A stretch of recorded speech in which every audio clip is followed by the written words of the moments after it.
Welcome to Cinema Gulp. This is Ben. And this is John. And this is our Chaser review for The Lost Boys.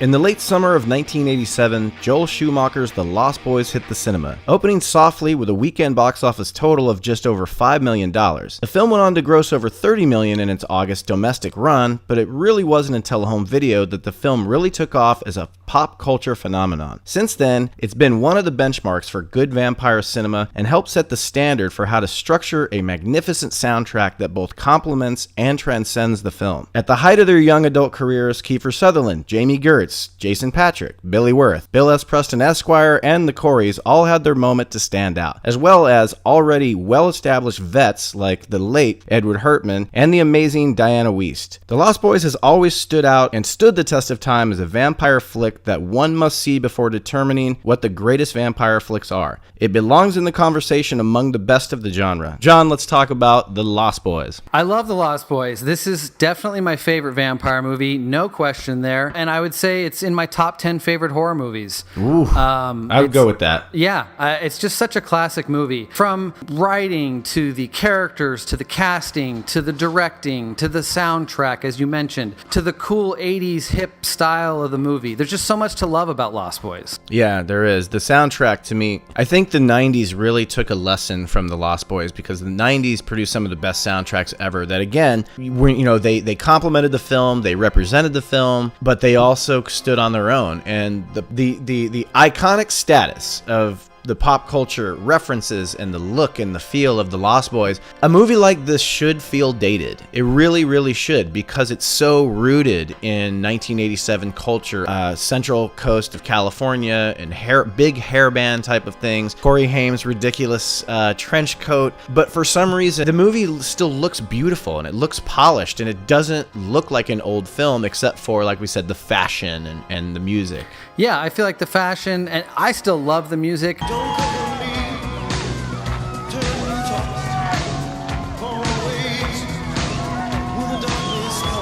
I don't feel that the music is terribly dated. The fashion is. That's just going to happen with lots of 80s movies. I mean, they really had their own ideas of fashion in the 80s, and that's not going to age well, I guess. But so, as you point out, the look of the film and how polished it is and how sleek it is and how cinematic it is, that has not aged at all, in my opinion. No, and that's Joel Schumacher becoming who he would later on to be, which was, very visual style type of director. Obviously, he went over the deep end after a little bit. What killed the dinosaurs? But he's made some really, really good films, this being my favorite of his. But I think one of the things that makes it sort of timeless is the costume design, which I don't think got any recognition at all. But when we watch this movie again, I recognized, I'm not talking about Corey Haim's ridiculous 80s clothing, but the vampires. They're almost dressed like pirates, sort of, and it makes you wonder how long they've been alive. I mean, maybe that's not the question it's posing, but it does make you think about that, especially the long-haired guys and even the young kid Laddie. They kind of look like the way, like I said, the Lost Boys. It's it's referencing Peter Pan right in the title of the movie. Yeah, and we even got some interesting information from Billy Wirth. I got to do an interview with him at the Street Food Cinema event, and he talked about being able to go with the costume designer down to, I think they went down to Hollywood Boulevard and got to help pick out their own wardrobe and kind of create and craft that character, and that's really cool. I think each one of them did a really good job of making themselves unique. Susan Becker taking us out shopping on Melrose to build our own wardrobe with the cool leather jacket and the.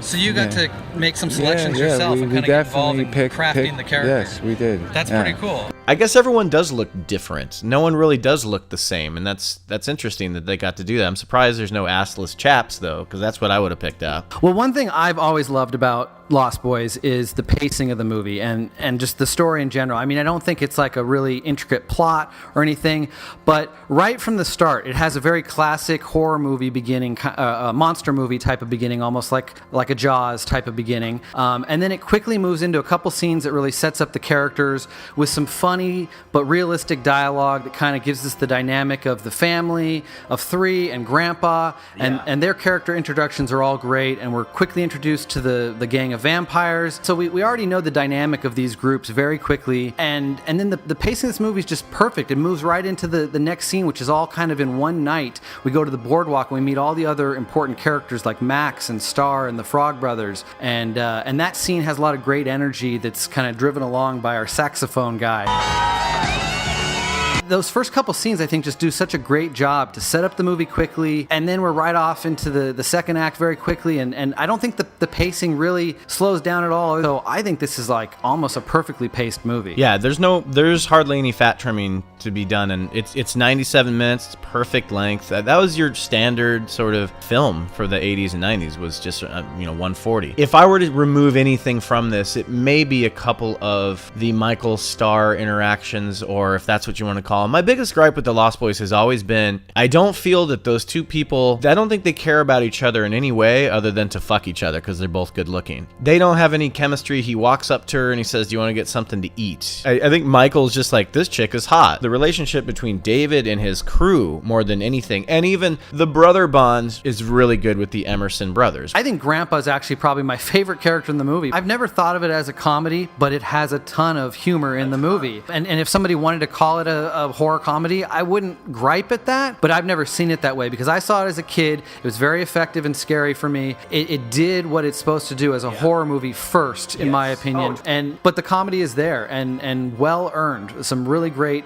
one-liners in this movie. We trash the one that looks like Twisted Sister. The blood-sucking Brady Bunch. Holy shit! The Attack of Eddie Munster. Great comedic characters. I think the mom character, who's like almost my second favorite character, she's got a lot of funny moments in the movie. And I think she's a very realistic mom. She really fits that what we kind of grew up to see in a lot of 80s films like E.T. or Gremlins and films of that nature. She kind of fits that 80s mom mold. And I love how they thrust her. She's the only one that knows nothing about anything, and they don't try to do some stupid bullshit where they're hiding it from her over and over. But she doesn't know anything about anything until the very end. And the way she still kind of doesn't believe what's happening, because it all happens to her immediately, where everyone else has the entire film to process what's going on. She's just like, are you all nuts? Like, what is the matter with all of you? Has everyone gone crazy here? What's the matter with all of you? Because it's unfair to her. She doesn't get it. Everyone gets their moment to shine. Even the smaller characters, like the Frog Brothers, aren't in the movie all that much. They're not. Max isn't in it all that much, but they all have their moment to shine and kind of make their impact on the film. Except maybe Laddie. There's like no purpose for him in the movie, other than he sets up one of the funniest lines in the movie.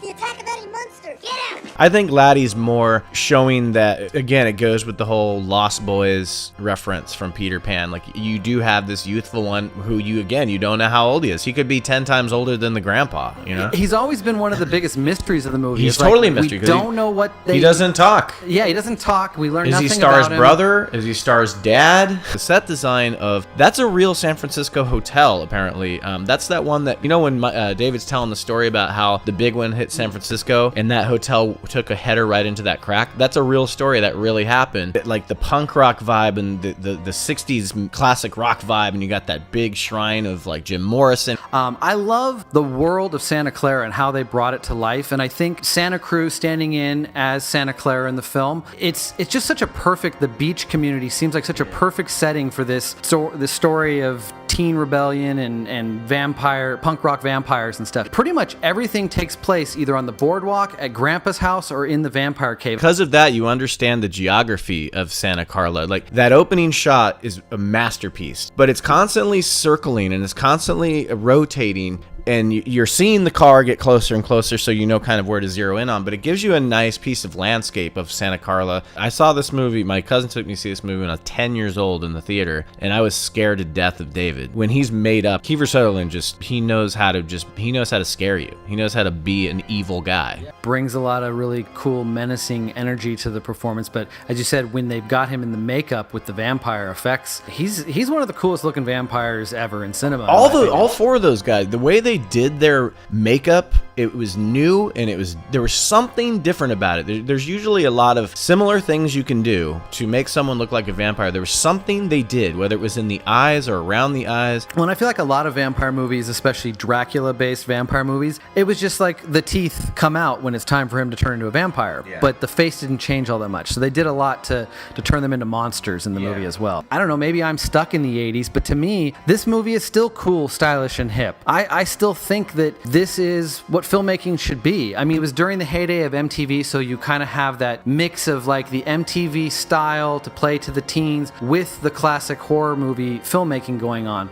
But what I just love how cinematic the movie is. I think the cinematography has kind of a rich, warm, kind of 80s, almost feels like a Spielberg from the 80s look to the movie. Well, it is a Richard Donner produced film, and it does show that. Very believable set pieces. Every time it's a horror movie moment, I mean, it's fully believable to me. Not just pointing out special effects, which there are a few utilized in the film, or visual effects of the day, but just the simple camera work techniques, the lighting effect. The lighting used during not just a set where two people are sitting there talking and it's coming through, but like during action scenes. That whole motorcycle race is an incredibly shot scene, and it's kind of sometimes overlooked because it's got the Say Hello to the Night song, so people kind of always associate the motorcycle race with the song, but it's an incredibly shot and lit scene. Yeah, that was one I was specifically thinking about, how they created that atmosphere and that scene, and you don't see anything outside of the lights and the motorcycles, and they implement old school filmmaking techniques to perfection in this movie. Well, it's Michael Chapman, who was the cinematographer. I mean, dude, Raging Bull, Fugitive, fucking Taxi Driver. He's amazing. So he knows what he's doing behind the camera for sure. Yeah. And then Schumacher always utilizes really, really good light, like you pointed out really well in Flatliners. Another thing I think the film does really well is all of its timing and transitions. They do a great job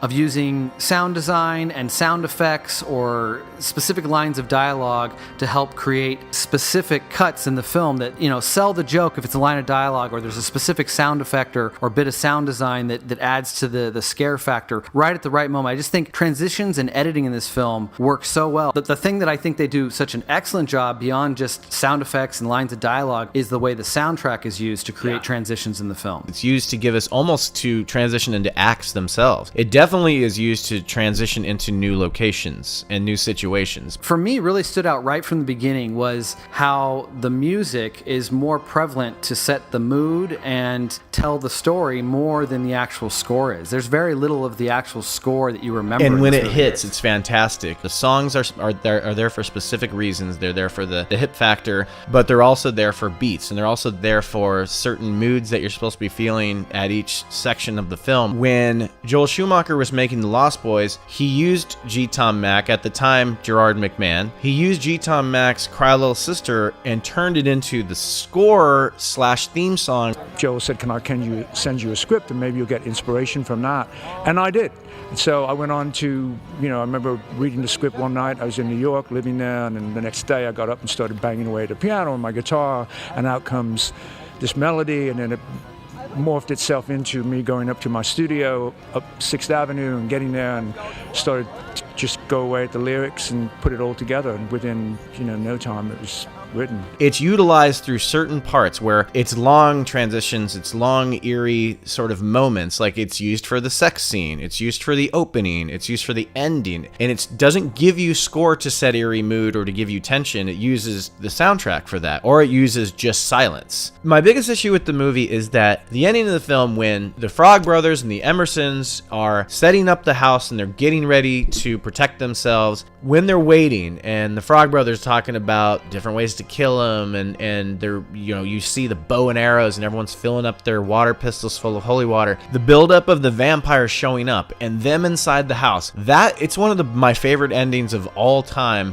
as far as the climax. The scenes where each vampire goes off to try to kill a different person in a different area of the house, and each scene, even though the house isn't that big, they really centralize each scene to where the Frog Brothers have to fight the blonde guy in the bathtub or in the bathroom. Goes to Sam, and and he's got to go against your boy Dwayne. You miss, sucker. And then when that one's done, it's the main event. And the main event is awesome. It's not too long. It's got really good wire work and nothing looks fake. And you finally get to see, Jason Patrick actually looking like a vampire. Awesome good guy versus bad guy fight that ends in a believable way. And then now everyone we just watched kick ass seems like a goofball from like a sitcom, and all the kids are nagging to the mom, and Edward Hertman's just like, I still want you, Lucy.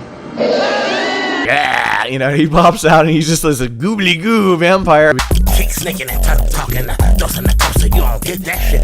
If you think hoes on us, man, wait to talk, no. So badass. And then it turned into like Once Bitten. Since we're talking about things we dislike about the film or our small gripes and negatives, I'm going to bring up one other. There is a lack of serious threat for our main characters. This is only after you've seen the movie once. The first time through, you really fear for these characters' lives, and I think that the vampires are really scary. Having seen this movie so many times and you realize every main character survives this movie except for vampire characters, there's a certain lack of tension to the movie in my opinion, and serious threat, because this is a personal gripe of why I think, like you said, it leads to a very satisfying conclusion, but at the same time I'm never really scared for anybody during that conclusion. Now watching the film, other films where characters are in serious situations that they're going to die from, you still feel the tension even though they get out of it. To me, this movie should be placed up there somewhere, like you said, one of the greatest horror movies ever made. But I don't let anything take away from the fact that it's just a fantastic film in general. It's just a perfectly made movie with a great script and a great pacing and beautiful cinematography, and all the actors were perfectly cast. The best thing about this movie is it joined the Coreys together, who would be a force to be reckoned with such classics like License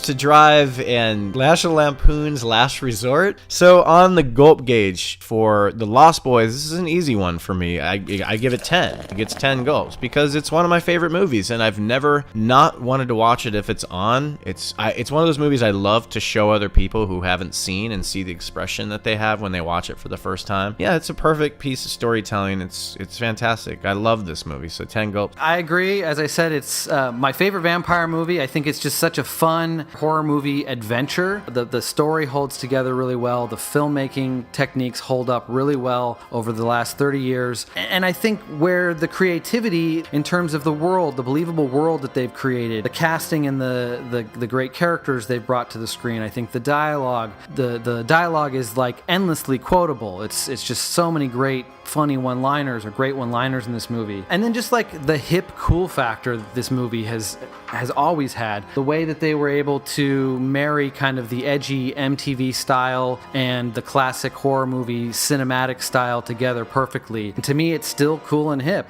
It's kind of a perfect horror movie. I'm going to give this a 10. So that was our Chasers review for the classic 1987 vampire flick, The Lost Boys. Thank you so much for listening. If you guys like this review, please click like and or subscribe to Cinema Gulp today. You can leave some comments down in the comment section below. Check us out on Facebook, Twitter, Tumblr, Instagram. Look for us under Cinema Gulp. Until next time, this is Ben. And this is John. I want to drink your cinema. I drink it up!